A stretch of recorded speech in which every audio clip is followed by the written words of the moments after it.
Assalamualaikum warahmatullahi wabarakatuh.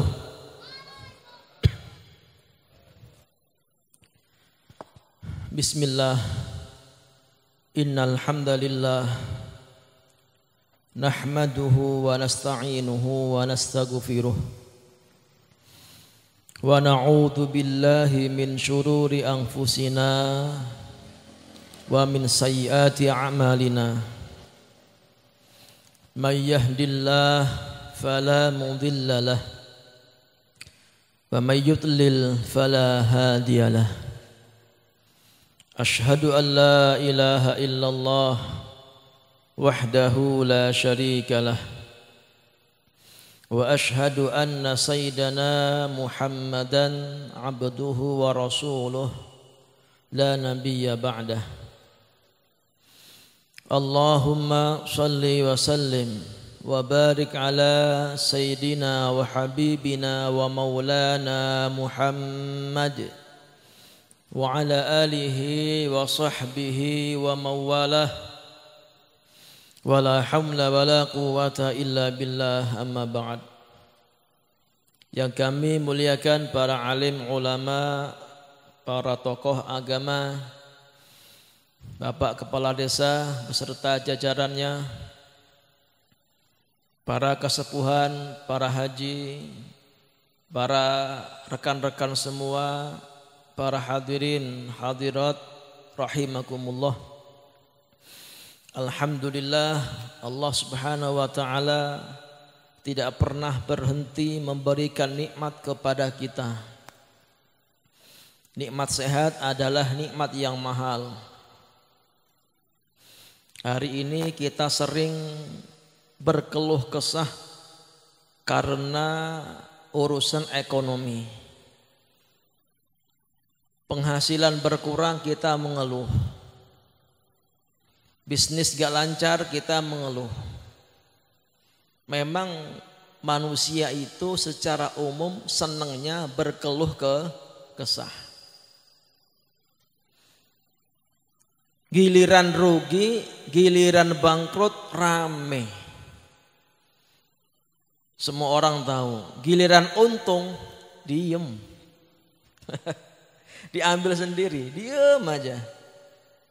Lagi untung mah gak cerita sana sini. Lagi rugi cerita sana sini.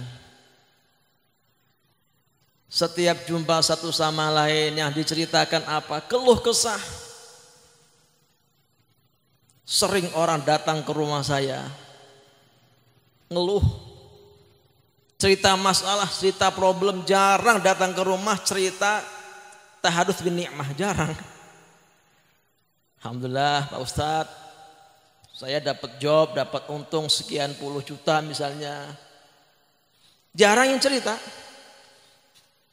Yang sering adalah berkeluh kesah.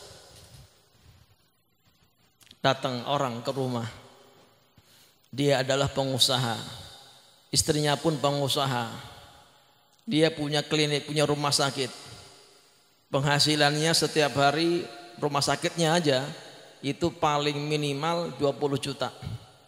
Itu penghasilan paling minim 20 juta. Datang ke rumah saya nangis. Banyak problem, banyak masalah.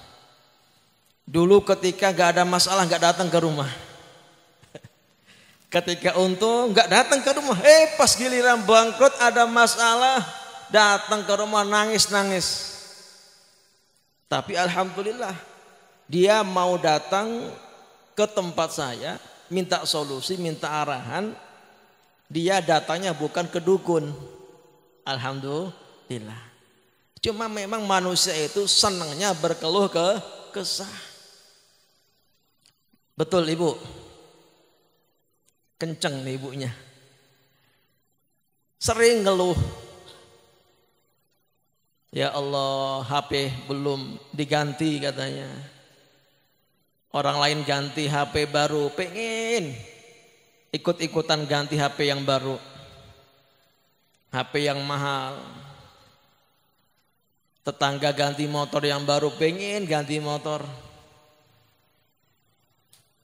Dapat kabar Tetangga renovasi rumah, beli mobil baru, motor baru, HP yang mahal baru lagi. Kita malah beli apa? Beli bodrek. Malah ke rumah sakit dirawat panas, beli es. Gelisah. Padahal Bapak Ibu rahimakumullah, bukankah kedua mata itu nikmat Allah yang besar? Yang harus kita syukuri. Bayangkan seandainya motor Allah kasih, mobil Allah kasih, HP termahal Allah kasih, tapi Allah cabut kedua mata. Apa rasanya kenikmatan yang kita banggakan tadi? Kedua mata nikmat yang mahal. Kedua telinga, tangan, kaki, sampai buang hajat, buang air besar, buang air kecil, buang angin juga nikmat dari Allah Subhanahu wa ta'ala. Bayangkan kalau satu hari nggak bisa buang angin, 2 hari, sepekan, sebulan, gimana kira-kira? Nggak bisa buang air kecil 1 bulan, kelabakan, bingung. Duit di tabungan berapapun diambil, nggak cukup. Motor dijual, gak cukup, sawah dijual. Untuk apa? Cuma pengen bisa buang air kecil. Jadi harga buang air kecil itu berapa? 2.000 rupiah. Itu bayar masuk toilet. Buang air kecilnya gak bisa dihargai, mahal. Tapi karena jarang kita ingat, jarang kita bicarakan, makanya kita lupa. Yang kita ingat adalah keluh kesah. Sering ngeluh, ada masalah ngeluh. Padahal nikmatnya Allah berikan kepada kita jauh lebih banyak daripada apa yang kita keluh kesahkan. Nikmat badan, nikmat kesehatan, nikmat harta benda. Dan nikmat yang paling besar adalah nikmat iman dan Islam. Ketika seorang hamba dia beriman kepada Allah, Allah berikan anugerah iman, Islam, dan Allah jaga iman Islamnya sampai maut menjemputnya, maka sesulit apapun kehidupannya di dunia, sesusah apapun kehidupannya dunia itu akan berakhir dengan adanya kematian. Di alam kubur dia akan mendapatkan nikmat kubur. Kubur akan membentang seluas mata memandang. Allah bukakan pintu surga sehingga angin surga sepoi-sepoi berhembus ke tempat kuburnya. Sehingga dia di alam kubur mendapatkan kebahagiaan luar biasa.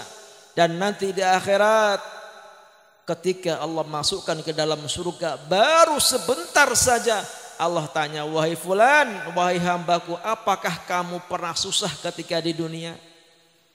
Apakah dulu pas di dunia kamu pernah menderita? Maka dia jawab, ya Allah, demi engkau selama di dunia aku enggak pernah susah. Selama di dunia aku enggak pernah menderita, enggak pernah sengsara. Padahal dia adalah manusia sealam jagat raya ini yang paling menderita, paling susah hidupnya. Baru ke surga sebentar maka semua penderitaan terlupakan. Maka jika kita hari ini punya masalah, punya problem, dapat ujian, entah ekonomi, entah ujian kesehatan, ujian berkaitan dengan diri kita pribadi maupun berkaitan dengan keluarga, ada ujian macam-macam, maka harus bersabar, gak usah pusing-pusing, sabar, dan insya Allah itu gak akan lama, paling lama sampai datang ajal kita. Jika kita sempurnakan iman dan amal saleh kita ketika di dunia, maka insya Allah nanti di surga semua penderitaan kita terlupakan. Amin ya rabbal alamin. Sebaliknya, orang hidup di dunia seenak apapun, senikmat apapun, sebahagia apapun, kalau dia bukan ahli iman, bukan ahli amal saleh, Nanti di akhirat dia dimasukkan ke dalam neraka sobgotan, baru dicelupkan sebentar saja. Maka semua kebahagiaan, kesenangan di alam dunia terlupakan. Semua terlupakan. Lupa kalau dulu dia pernah menjadi pejabat yang dimuliakan. Lupa kalau dia dulu adalah konglomerat yang dimuliakan di desanya, di kotanya, di negerinya. Dia lupa kalau dulu dia punya mobil mewah, punya rumah mewah. Semua terlupakan. Itu baru saja mencicipi neraka sejenak saja, sebentar saja. Bagaimana kalau di nerakanya 1 hari? Bagaimana kalau di nerakanya 1 bulan? Dan 1 hari akhirat kadarnya seperti 1000 tahun di dunia. Na'udzubillah min dzalik. Para hadirin hadirat rahimakumullah. Ini padahal Allah kasih kita nikmat iman, nikmat Islam yang sangat mahal, sangat luar biasa. Tidak Allah berikan kecuali orang-orang yang Allah pilih saja. Namun kita sering tidak menyadarinya. Sehingga seakan-akan kita ini gak dapat nikmat, gak dapat kesenangan. Hanya gara-gara gak dapat urusan dunia. Gara-gara ujian dalam urusan ekonomi maupun kesehatan. Lupa betapa besar nikmatnya iman. Dan ketahuilah Bapak Ibu rahimakumullah, kita tidak mungkin beriman kepada Allah, tidak mungkin memeluk Islam kalau bukan karena sebab dilahirkan Nabi Muhammad sallallahu alaihi wasallam. Kita kenal Allah, beriman kepada Allah, beriman terhadap hari akhir. Kita kenal syariat Allah. Itu semua karena sebab dilahirkan Nabi Muhammad sallallahu alaihi wasallam. Sampai para ulama katakan hari dilahirkannya Nabi Muhammad sallallahu alaihi wasallam itu jauh lebih mulia daripada waktu diturunkannya Al-Qur'an. Kenapa? Karena tidak mungkin diturunkan Al-Qur'an kalau tidak lahir Nabi Muhammad sallallahu alaihi wasallam. Suatu ketika ada seorang laki-laki datang kepada baginda Rasulullah sallallahu alaihi wasallam dan berkata, "Ya Rasulullah, mata sa'ah?" Wahai Rasulullah, wahai utusan Allah, kapan terjadinya hari kiamat?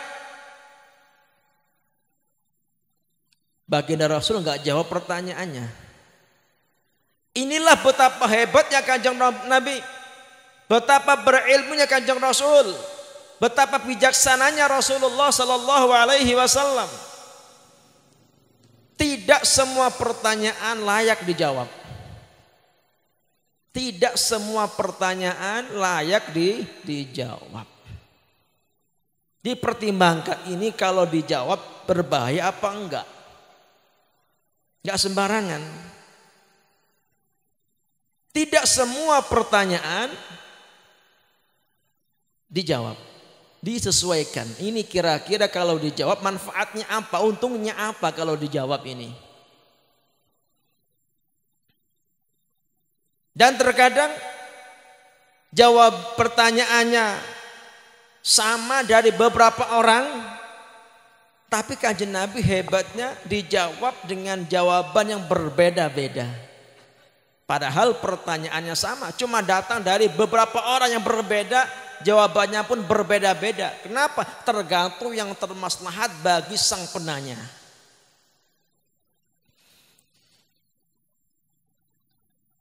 Ada orang datang nanya, di mana ya tempatnya diskotik misalnya. Jangan dijawab. Kalau kita ngasih tahu tempatnya di sana sampai dia datang ke sana bermaksiat di sana, maka kita pun dapat dosanya. Pakai serak, mana rumahnya Randa anu. Dicek dulu, tanya ngapain. Kira-kira siapa ngapain? Oh, dia mau nganter bagi-bagi sama istrinya, dia aman. Tunjukin tempatnya, tuh rumahnya. Ini kok mencurigakan. Mau apel katanya. Jangan dikasih tahu. Suruh ke rumah saya. Ya Rasulullah, kapan terjadinya hari kiamat? Rasul nggak jawab. Untungnya apa? Kalau dikasih tahu kapan terjadi hari kiamat, untungnya apa juga?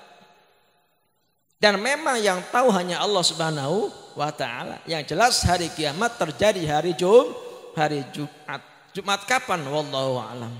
Yang jelas kematian lebih cepat menjemput kita daripada hari kiamat. Kanjeng Nabi tanya, ma'adatta laha. Apa sih yang kamu persiapkan untuk hari kiamat? Ini yang paling penting, karena kapan terjadi hari kiamat itu gak penting. Yang paling penting apa persiapan kamu untuk menyambut hari kiamat. Ini yang paling penting, persiapannya. Terkadang kita ini sering lupa mempersiapkan kehidupan akhirat. Untuk urusan ke sawah gak perlu diingatkan. Gak perlu diingatkan, sudah paham sendiri. Buka toko, mau jualan, mau dagang, gak perlu diingatkan. Sudah paham. Tapi yang sering kita lupakan adalah persiapan untuk kehidupan akhirat. Lupa kalau kita bakal mati. Lupa kalau kita bakal meninggalkan alam dunia yang fana ini. Laki-laki tadi menjawab, ma'adatu laha. Ya Rasulullah, aku gak persiapan apa-apa. Ghairu anni uhibbullaha wa rasulah. Hanya saja sesungguhnya aku ini cinta kepada Allah dan Rasulnya. Jadi bekalnya adalah cinta Allah, cinta Rasul. Kalau benar-benar cinta kepada Allah dan Rasul, maka cintanya tersebut akan merubah kehidupannya semakin baik. Karena bohong kalau orang ngaku cinta Allah tapi durhaka kepada Allah. Bohong orang ngaku cinta kepada Rasulullah tapi dia menjauhi syariat Rasulullah. Bohong, cintanya hanya pengakuan tanpa pembuktian. Kata Rasul, anta ma'aman ahbabta. Kamu akan bersama nanti dari kiamat berserta siapa yang kamu cintai. Kalau kamu cintai orang-orang yang jauh dari Allah, maka kamu pun akan bersama mereka nanti di akhirat.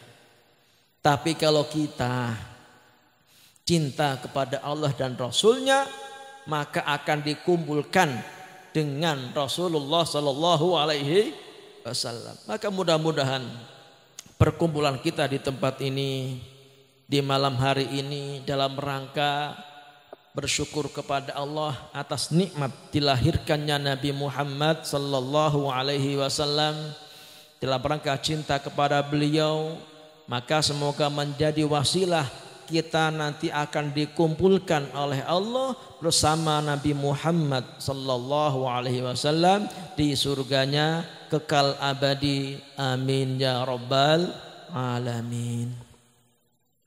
Para hadirin hadirat rahimakumullah, kita berusaha agar kita menjadi manusia yang terbaik,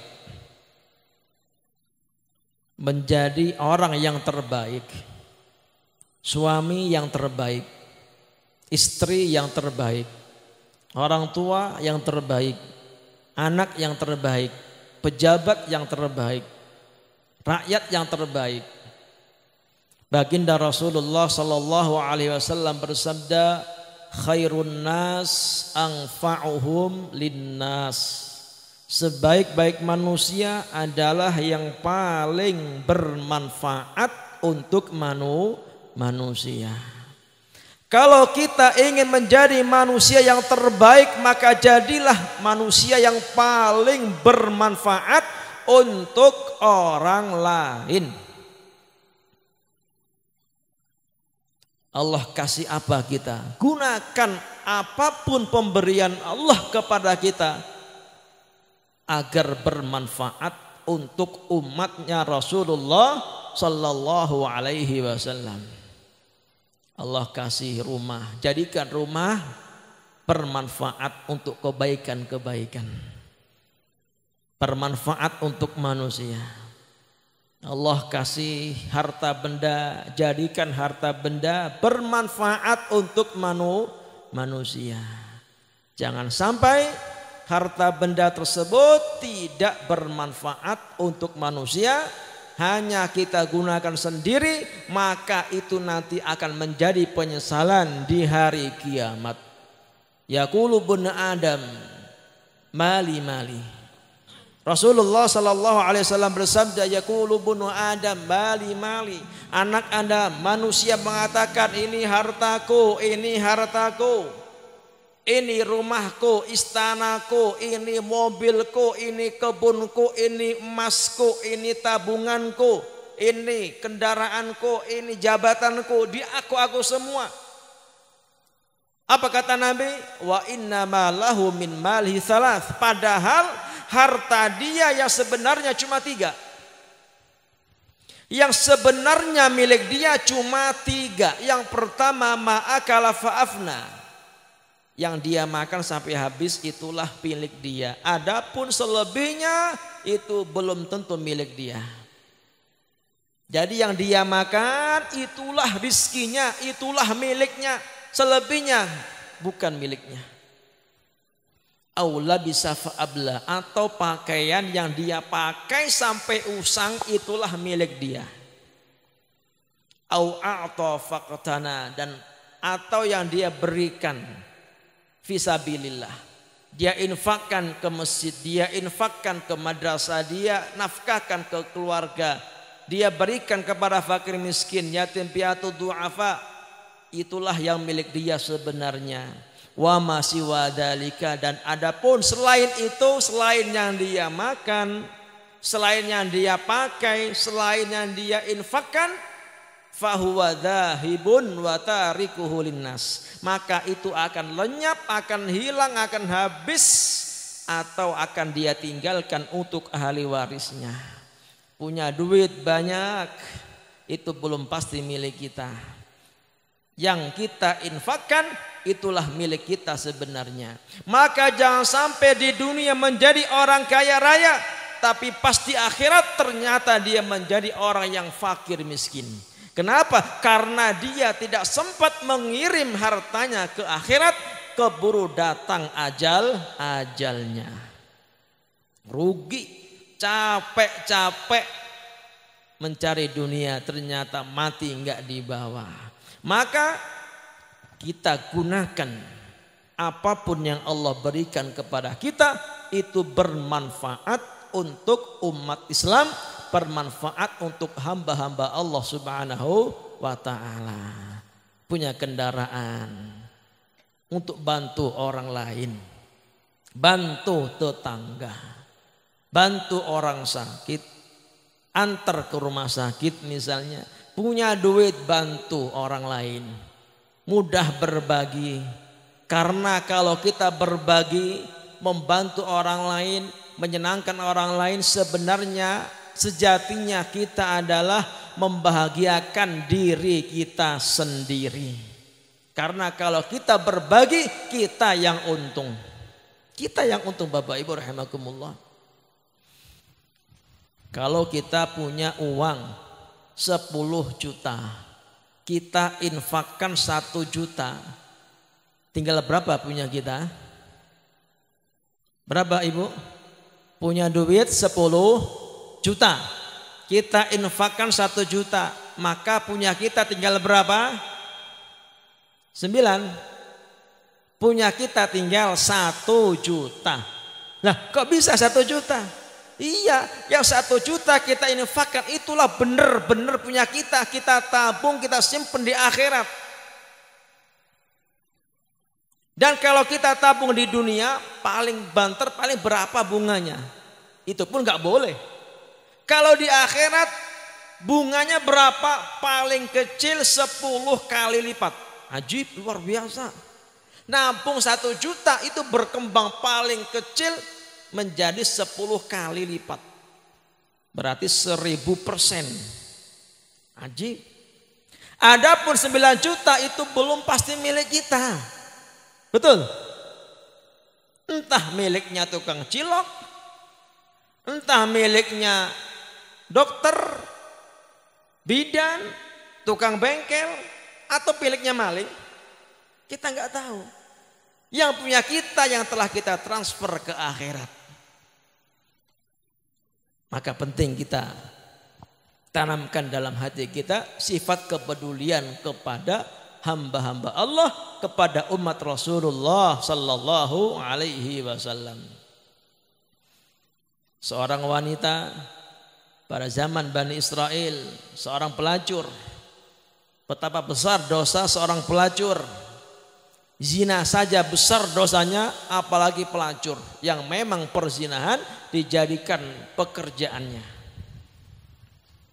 Ketika dia jalan di tengah padang pasir yang panas kerontang, dia jumpa seekor anjing yang sedang kehausan.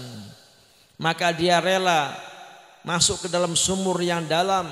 Dia buka sandalnya, terompahnya untuk ngambil air. Kemudian dia minumkan kepada anjing yang najis tadi.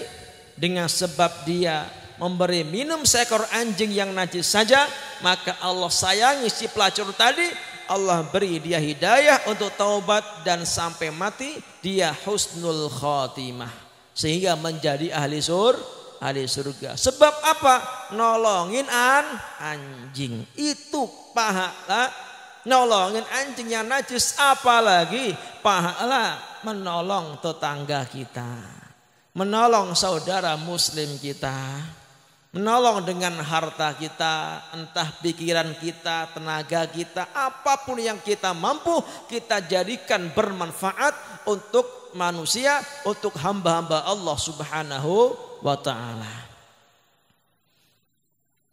Rasulullah sallallahu alaihi wasallam bersabda, "Man masya fi hajati akhihi." Barang siapa berjalan untuk menunaikan keperluan saudaranya, dia berjalan bantu tetangganya, dia berjalan pergi menolong saudaranya, menolong temannya, menolong siapapun. Dia berjalan membantu orang lain menunaikan keperluan saudaranya, kana khairan lahu min i'tikafi 10 sinin. Maka itu lebih baik baginya daripada beriktikaf di masjid selama 10 tahun. Satu keperluan saudara muslim kita tunaikan, maka itu lebih baik daripada beriktikaf selama 10 tahun. Wa man i'takafa yawman ibtigha'a wajhillah ja'alallahu bainahu wa bainan nar 3 khanadiq wa kullu khandaqin ab'adu ma bainal khafiqain. Dan barang siapa yang beriktikaf 1 hari saja di masjid karena mengharapkan ridha Allah, maka Allah jauhkan dia dari neraka 3 kali jarak antara langit dan bumi. Lebih jauh daripada 3 kali jarak antara langit dan bumi. Bayangkan 1 hari iktikaf di masjid itu Allah beri pahala, Allah jauhkan dari neraka lebih jauh daripada jarak antara langit dan bumi 3 kali lipat. Itu perharinya kali 10 tahun. 1 tahun 360 hari. 3 tahun berapa? Berapa hari itu? 1 tahun 360 hari. 3 tahun kali 3 berapa? 360 kali 3. 1000 berapa? 1080 berapa? Segituan pokoknya.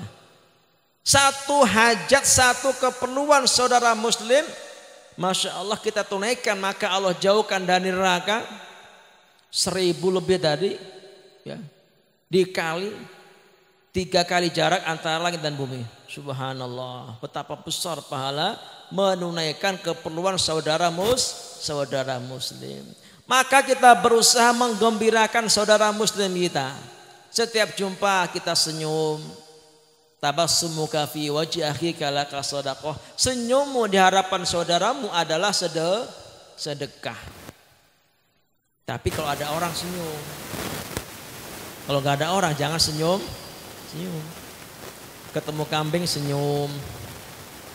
nggak berpahala. Ketemu tembok senyum, nggak berpahala. Tapi nggak apa-apa latihan. Bagi orang yang susah senyum misalnya, setiap jumpa orang kok susah senyum, dilatih senyum.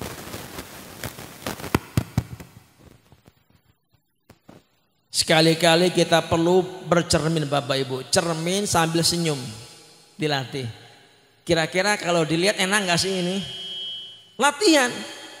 Sehingga kita itu kalau jumpa orang lain kita mudah senyum. Dan senyum adalah sedekah. Tapi harus jelas waktunya dan tempatnya. Ada orang jatuh dari motor. Kita samperin kok senyum. Ini kata Ustadz kemarin di pengajian katanya suruh senyum. Lah bukan tempatnya, orang lagi jatuh kok malah senyum. Bukan tempatnya. Datang ke rumah orang yang meninggal dunia, ke takziah keluarganya, kok senyum, tertawa, terbahak-bahak, itu nggak pantas. Bukan tempatnya. Nampakkan kesedihan kita. Sama ketika kita jumpa orang di tempat orang lagi bahagia, lagi senang, kok senang kita.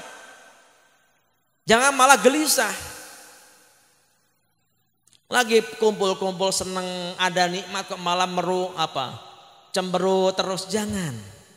Anda punya masalah, simpan masalah Anda. Sekarang Anda di tempat orang sedang bergembira, tampakkan Anda bergembira. Tampakkan kita bergembira. Kita bergembira dengan adanya kegembiraan orang lain dan bersedih karena ada kesedihan orang lain. Para hadirin hadirat rahimakumullah. Sebaliknya ada seorang ahli ibadah. Ada ahli ibadah tapi dia mengurung seekor kucing dalam satu kamar. Kucingnya dikurung, gak dilepas, gak dikasih makan. Akhirnya apa? Wanita ahli ibadah tadi dimasukkan ke neraka, disiksa di neraka gara-gara hanya apa? Menyiksa seekor kucing. Maka hati-hati, jangan sampai kita menyiksa seekor kucing. Jangan menyakiti binatang-binatang, jangan. Kecuali binatang yang memang itu mengganggu kita, boleh dibunuh.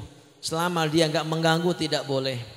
Sampai misal kalau kita lagi sholat Bapak Ibu, kita lagi sholat misalnya, tiba-tiba di samping kita itu ada ayam tenggelam, jatuh di kolam, boleh dibatalin sholatnya. Bahkan harus dibatalkan untuk apa? Nyelamatin ayam yang tenggelam. Lagi sholat misalnya, lagi piknik di sungai, sholat di pinggir sungai, tiba-tiba ada burung jatuh tenggelam, batalin sholatnya, bantu itu burung, selamatin. Atau ada bebek tenggelam, gimana? Tolongin nggak? Biarin. Kalau bebek tenggelam biarin, ikan tenggelam biarin.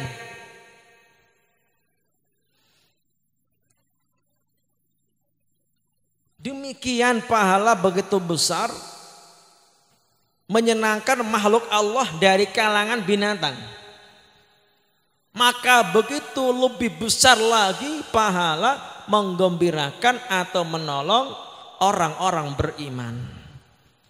Begitu juga besar dosa menyakiti makhluk Allah yang berupa binatang, maka demikian juga betapa besar dosa menyakiti hati orang beriman. Kalau Anda tidak bisa menyenangkan saudara muslim Anda, paling minimal jangan menyakiti hati orang lain. Man kana yu'minu billah wal yaumil akhir falyaqul khairan aw liyasmut. Barang siapa yang beriman kepada Allah dan hari akhir, hendaknya ia mengucapkan ucapan yang baik, kata-katanya baik, tidak ada caci maki, tidak menggunjing orang lain, tidak membicarakan keburukan orang lain. Tahu keburukan orang lain tapi ditutup, seakan-akan dia nggak tahu. Maka barang siapa yang menutup aib saudara muslimnya di dunia, maka Allah tutup aibnya nanti di hari kiamat.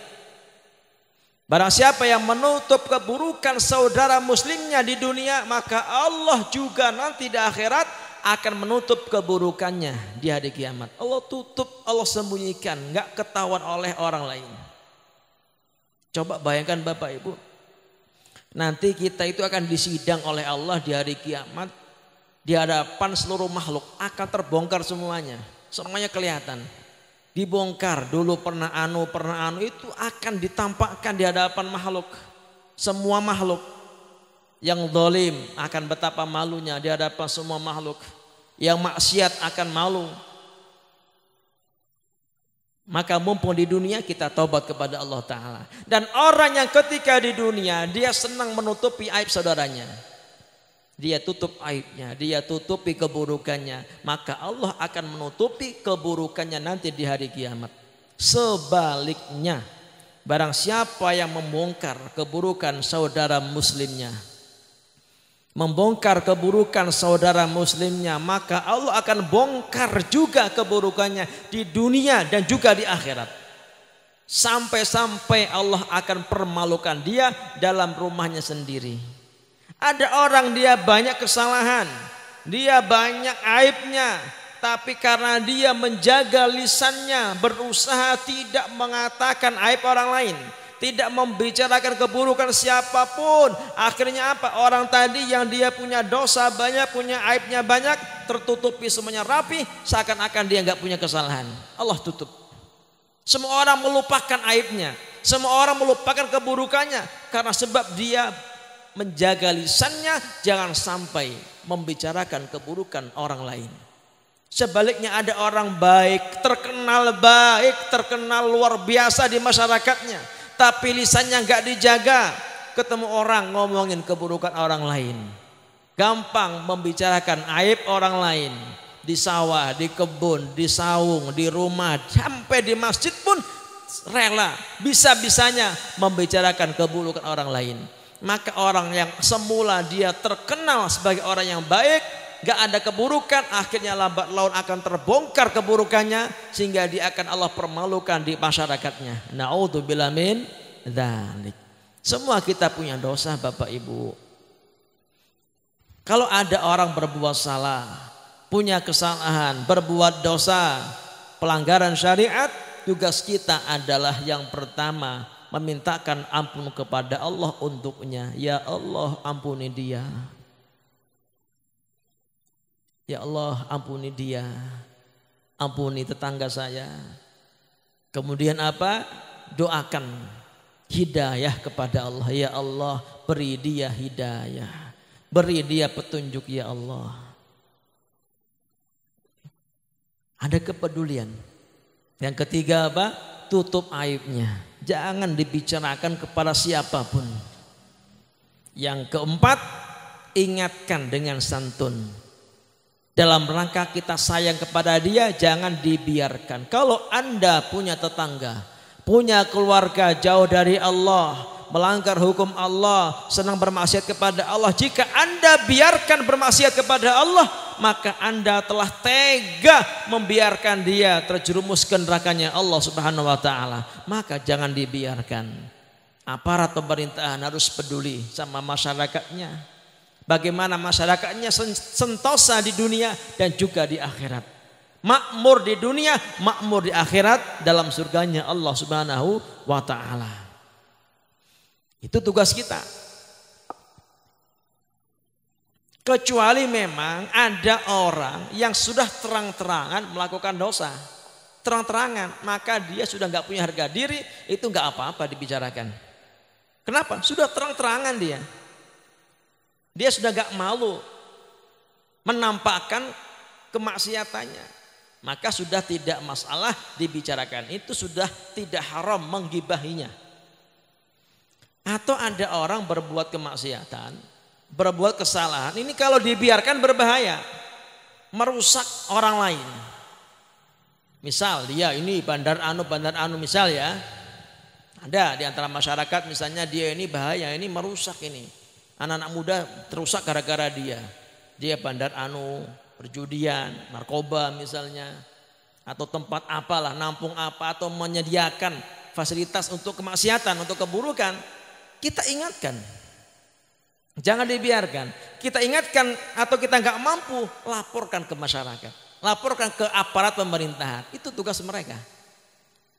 Jadi bukan sebar sana sini.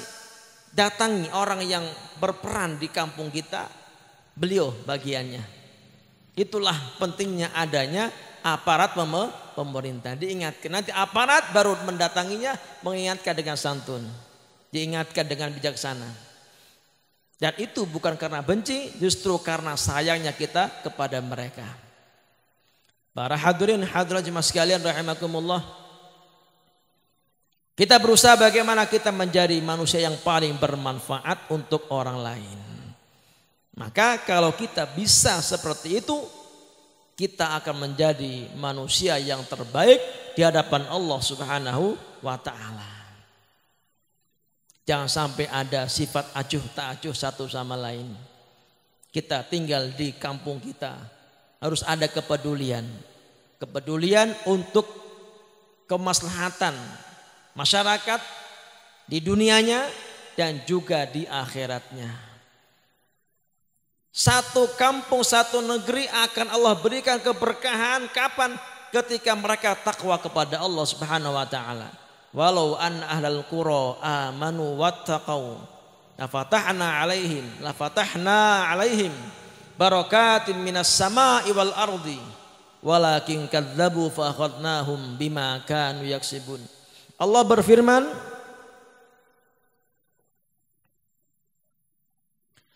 berfirman, walau an ahlal qura, seandainya penduduk satu kampung satu negeri, amanu, mereka beriman, wattaqau, dan bertakwa, lafatahna alaihim, maka pasti benar-benar Allah bukakan, kami bukakan alaihim, ke atas mereka, barakatin minas sama, keberkahan-keberkahan dari langit, wal ardi, dan dari bumi, berkah semuanya. Kapan? Ketika masyarakatnya beriman dan bertakwa. Demikian juga sebaliknya, kalau masyarakatnya ada melakukan kemungkaran terang-terangan dan gak dicegah, gak diubah, maka itu akan mengundang azabnya Allah Subhanahu wa ta'ala. Kalau ada orang maksiat sembunyi-sembunyi, yang rugi cuma dia saja, yang kena azab cuma dia saja. Tapi kalau ada orang melakukan kemaksiatan terang-terangan, masyarakat tahu kok mereka diam, tidak merubah, tidak mengingatkannya, maka ketika turun azab, maka semuanya kena azab, kena siksaan dari Allah Subhanahu wa taala. Na'udzubillah min dzalik. Maka kita selalu berdoa. Setiap dalam doa kita, dalam munajat kita, sebut tetangga kita, masyarakat kita, warga kita, dan juga umat Nabi Muhammad sallallahu alaihi wasallam, khususnya desa kita, desa Mekar Bulia. Kita doakan. Doakan para aparatnya, semoga sehat selalu. Didoakan sehat, berkah. Karena Masya Allah, aparat pun capek, Bapak Ibu, capek ngurusi masyarakat. Menghadapi masyarakat yang beraneka ragam karakter, ada yang rewel, ada yang macam-macam pokoknya. Maka kita banyak doa.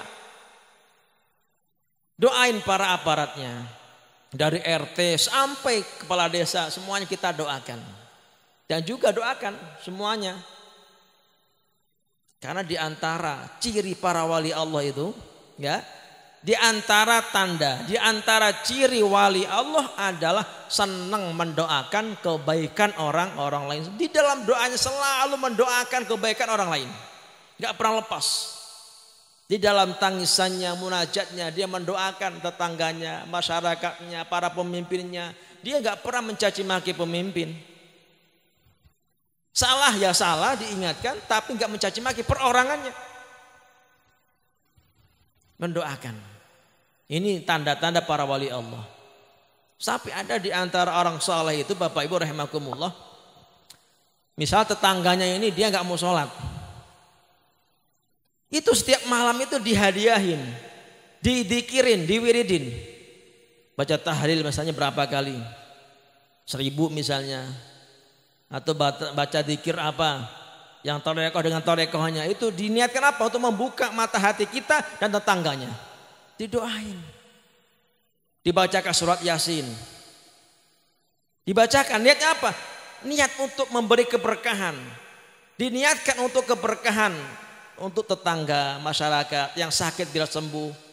Itu diantara tanda para wali Allah senang mendoakan kebaikan orang lain. Doanya panjang-panjang, zikirnya panjang-panjang, baca Quran panjang-panjang. Diniatkan buat orang lain. Buat kemaslahatan umat Nabi Muhammad sallallahu alaihi wasallam. Saya ingat ini terakhir ya. Dulu ya, di antara guru-guru saya itu ada yang sering bilang ke saya masih nyantri, atau udah lulus ya, saya lupa. Terkadang SMS guru saya itu, bacakan ya ini surat sekian kali balik, tiupin ke air. Baca SMS, ya Allah ini suratnya panjang, bacanya bolak-balik lagi. Tapi bismillah, saya nganut. Ambil air mineral, saya riyadhah. Baca surat tadi lumayan panjang, dibaca berbalik-balik lagi. Ditupin, kasih ke beliau. Kenapa? Beliau bantu guru saya, ada orang minta doa kepada beliau. Dan nanti gitu lagi. Ini ada SMS, bacakan ini, diniatkan buat Sempat hati saya itu kayak berat ya. Soalnya lama gitu. Kita ajakan kalau pengajian kayak gini kan pengen cepat beres ya kan. Kita harus itu, masya Allah, untuk bacanya sampai 1 jam lebih lama, wiridnya lama, ya Allah. Tapi saya ingat pesan guru saya, kamu banyak nanam, gak usah mikir panen. Kamu banyak nanam, gak usah mikir panen. Pokoknya banyak nanam, gak usah mikir panen. Panen mah pasti juga datang waktunya nanti. Gak perlu mikir, yang penting nanam, maka nanti juga panen. Pokoknya tanam kebaikan. Maka ketika kita meninggal dunia, di alam kubur akan nampak hasil panennya. Di akhirat akan nampak hasil panennya.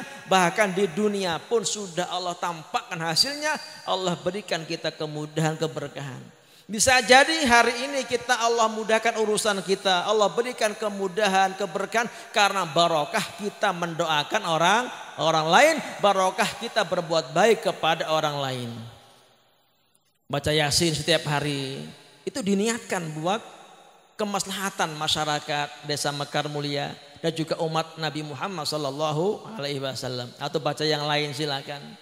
Maka kita doakan semoga para aparat pemerintahan di desa kita ini Allah berikan umur panjang, Allah berikan kesehatan, Allah berikan kesempurnaan iman dan takwa, Allah bimbing untuk mengemban menjalankan tugasnya dengan baik, dengan cara yang Allah ridhoi.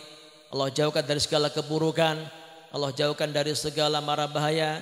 Dan para aparat pemerintahan yang telah bertugas, yang masa-masa lalu, yang masih hidup atau telah meninggal dunia, juga sama Allah terima amal mereka. Yang masih hidup Allah berikan kesehatan dalam ketaatan, Allah berikan kemudahan. Yang telah meninggal dunia Allah angkat derajatnya, Allah ampuni dosa-dosanya, Allah jadikan kuburnya terang benderang. Dan semoga semua masyarakat warga kita ini Desa Mekar Mulia khususnya Allah berikan kemudahan dalam segala hal. Yang belum taat Allah beri hidayah untuk taat, yang belum sholat Allah beri hidayah untuk mau sholat. Yang wanita belum berhijab Allah beri hidayah untuk berhijab. Yang masih senang maksiat Allah bencikan kepada kemaksiatan. Yang hari ini di antara masyarakat mungkin ada yang pekerjaannya masih haram, maka semoga Allah angkat dari pekerjaan yang haram, Allah ganti dengan pekerjaan yang halal dan barokah. Dan semoga para pemuda-pemudanya menjadi pemuda yang taat kepada Allah.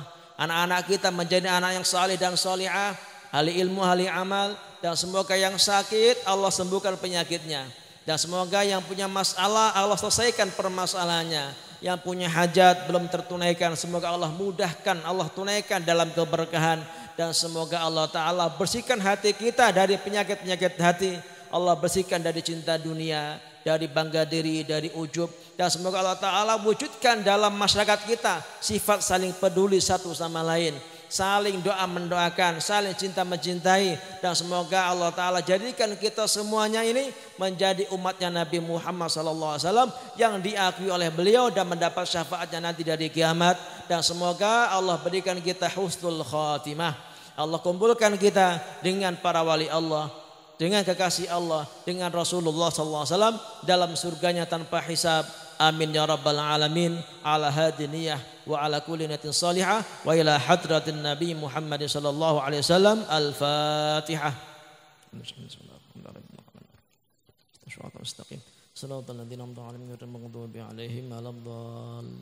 Amin. Demikian yang dapat kami sampaikan. Lebih kurangnya mohon maaf. Akhirul kalam wallahul musta'an wa alaihi tiklan. Assalamualaikum warahmatullahi wabarakatuh.